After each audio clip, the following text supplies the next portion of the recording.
Hello, my name is Gary Butler, where I'm a Sage 200 support consultant. Today, we'll be looking at how to find how many users you've got on your license for Sage 200. Isn't it annoying when you try to access Sage 200 and it gives you this message that shows on the screen there now? The license number of users are already logged in. This basically means that within Sage 200, that all of the users who are currently in the program are taking up all of the licenses.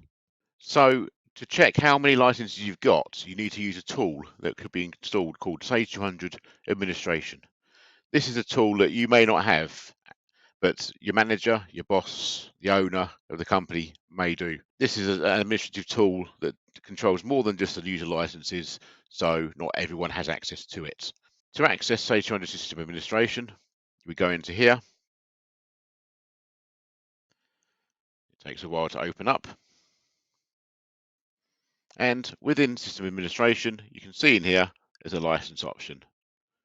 Within the license option, it shows you in here a little bit of information of what modules you've got, but you've also got details of how many users, how many web users are in the system itself.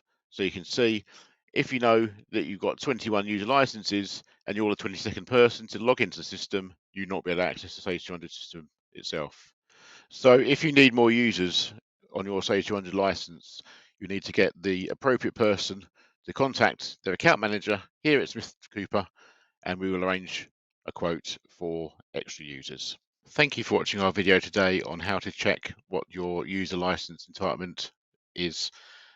Please like the video if you're happy with the content, and please subscribe. Check out our website for any other details. Have a good day. Thank you.